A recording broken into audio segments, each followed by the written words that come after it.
Bonjour à tous. Alors je vous présente aujourd'hui un petit exercice de chocolat. Le but étant de travailler un petit peu cette couverture de chocolat qui est relativement pas facile à maîtriser quand on débute la chocolaterie.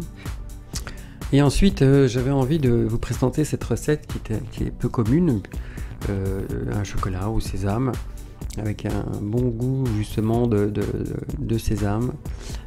Un petit peu de curcuma dedans pour rehausser ce goût, et avec un bon chocolat noir, c'est excellent.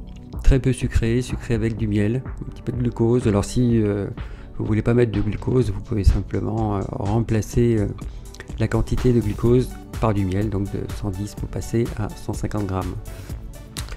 Alors un petit détail important, un bon nettoyage des moules. Faites en sorte que ce soit comme un miroir, parce que chaque petit défaut, chaque trace qui reste dans les moules, eh bien, on les retrouve sur le chocolat, ce qui est un petit peu embêtant, surtout si vous faites un bon chocolat et qu'il est bien brillant. Eh bien, ça ne pourra bien briller que si les moules sont parfaitement nets, propres. Voilà un petit détail, mais un détail très important. Alors, pesez donc les ingrédients et c'est parti. On commence par faire fondre la couverture de chocolat à 50-55 degrés. Alors une petite précision, le Valrhona, on le chauffe un petit peu plus. Il faut bien regarder en fait ce que vous utilisez comme couverture. Si vous utilisez du Valrhona, les températures sont un peu plus élevées par rapport à un cacao barry où 40-45 degrés suffit. 45-50 degrés pardon pour le chocolat noir. Et là c'est un petit peu plus chaud. Voilà, ensuite vous faites fondre les 2/3 de la couverture et le dernier tiers en fait vous le rajoutez pour faire fondre, pour faire descendre cette température à 28 degrés. Alors si vous n'avez pas de thermomètre, c'est possible, hein, c'est quand même l'idéal si vous en avez un, mais si vous n'en avez pas un, et bien en fait vous mélangez jusqu'à ce que les morceaux ne fondent plus. Et là, approximativement, vous êtes à peu près à la bonne température. Mais il faut bien insister jusqu'à ce qu'elle devienne un petit peu consistance pâte à choux. Elle n'est pas loin en fait de bloquer. Et c'est à partir de ce moment-là que vous pouvez la réchauffer. Alors, ensuite, mettez le curcuma dans le sésame grillé. Voilà, donc au préalable, si elles ne sont pas grillées, grillez-les à 110-120 degrés. Entre 5 et 10 minutes. Voilà, vous surveillez la cuisson, bien mélanger. Et ensuite, il faut rajouter 20 g de chocolat et vous mélangez. Alors ne mélangez pas trop longtemps, ça va bloquer. Donc un chocolat à 50 degrés, c'est une bonne idée, parce que si il est plus bas, ça va bloquer à l'intérieur et vous ne pourrez plus l'allonger entre les deux feuilles de silpate ou des feuilles, des feuilles silicone. Vous pouvez aussi utiliser des feuilles de papier cuisson. Ça marche évidemment très bien aussi.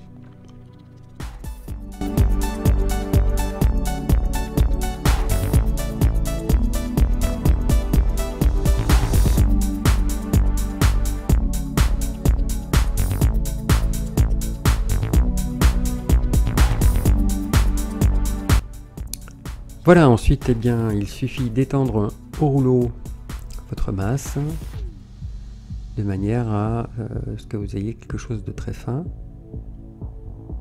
Voilà, et ça fige en même temps, enfin pas tout à fait en même temps, mais assez rapidement. Passez-le un petit peu au frais pour qu'il soit suffisamment dur. Donc n'oubliez pas de bien mélanger votre chocolat entre temps. Là on arrive approximativement des 28 degrés. Alors je ne l'ai pas montré, mais un petit peu plus tard en fait, quand je l'aurai remonté à 31 degrés, un petit coup de mixeur plongeant. Veillez bien à incliner le mixeur de façon à ce que vous n'ayez pas d'air qui rentre à l'intérieur.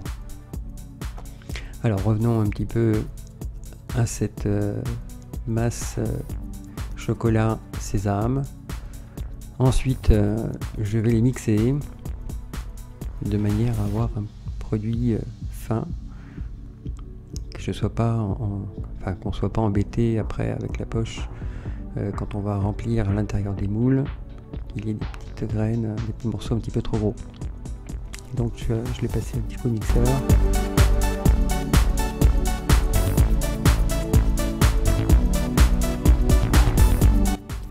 Alors ne mixez quand même pas trop, je suis allé un petit peu loin avec ça. L'objectif c'est d'avoir un petit craquant sous la dent quand on mange le chocolat.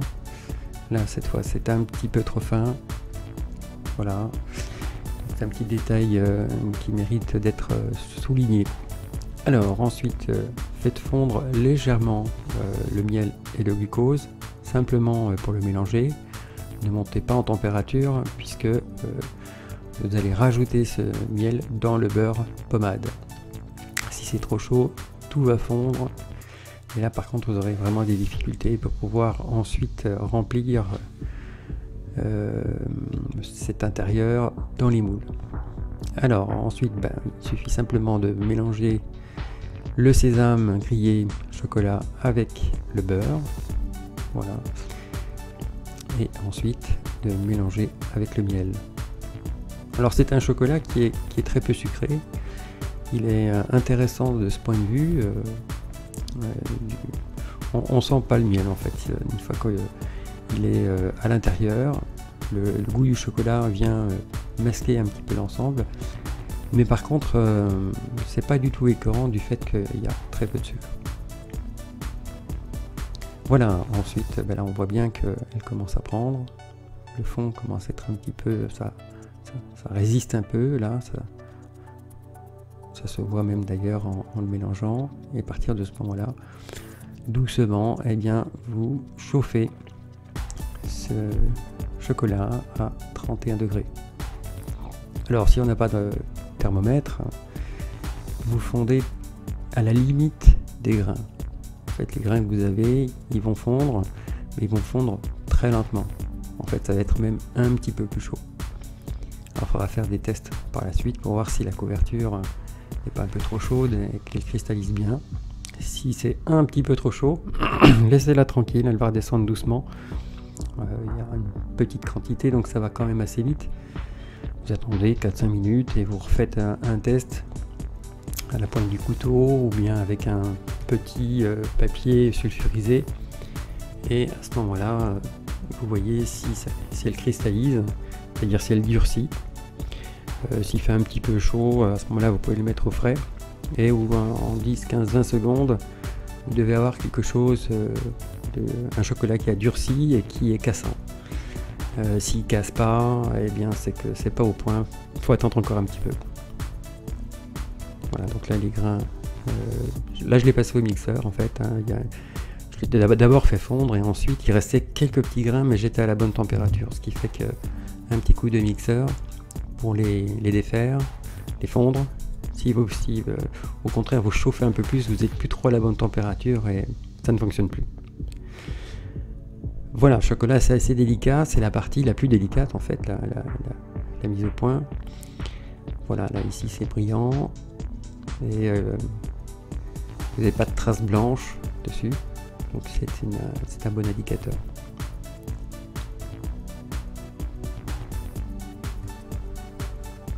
Voilà.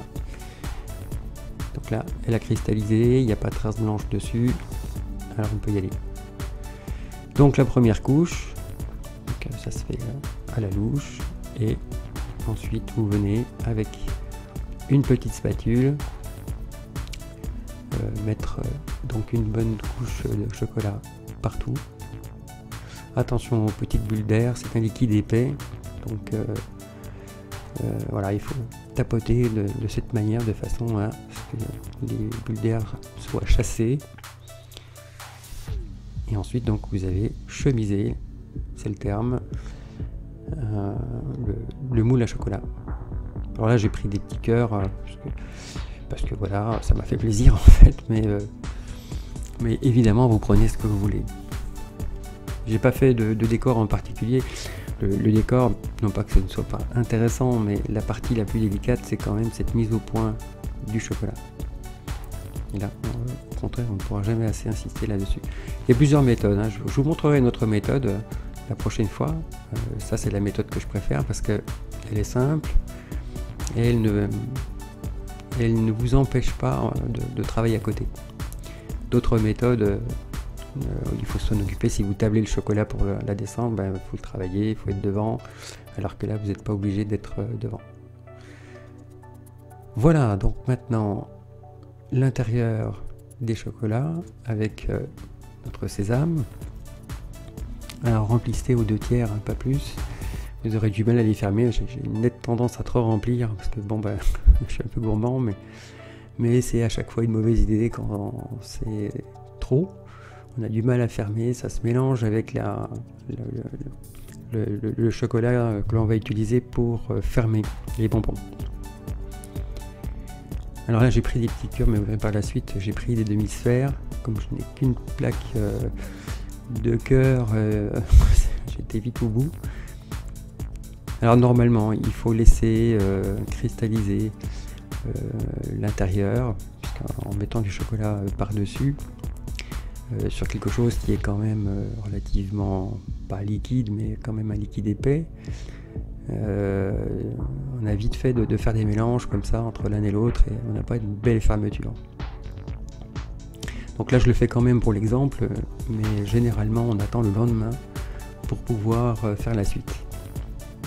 Donc là j'ai pas attendu, je l'ai fait d'un coup, mais vous voyez il y a des petits mélanges qui se font. Voilà, pareil, il faut tapoter, hein, toujours pour une question de bulle d'air. Et avec la racle, vous venez enlever le surplus.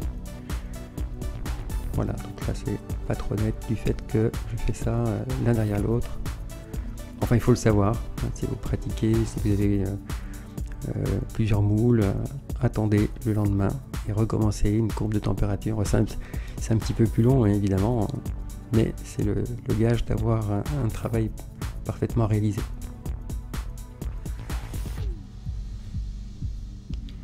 Voilà, ici, même chose avec les boules demi-sphères. Les demi-sphères, l'avantage, c'est que étant à demi-sphère, on peut en mettre un petit peu plus à l'intérieur. Non, je suis pas gourmand, c'est pas vrai. Voilà, une fois que c'est rempli, et bien à nouveau, on vient fermer, operculer.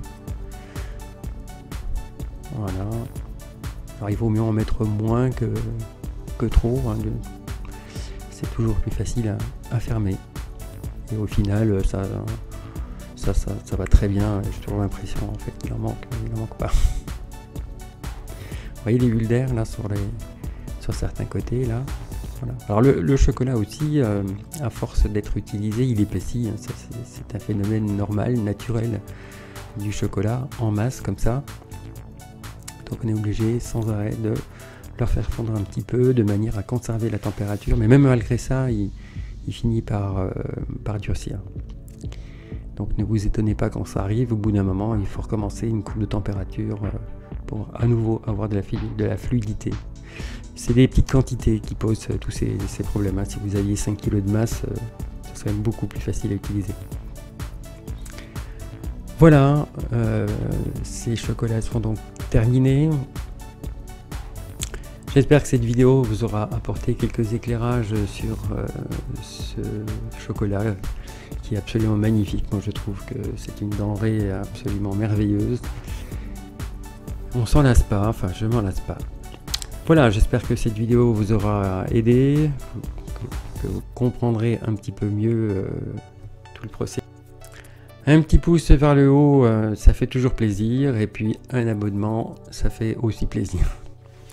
Sur ce, passez une bonne journée, amusez-vous bien surtout, et à très bientôt.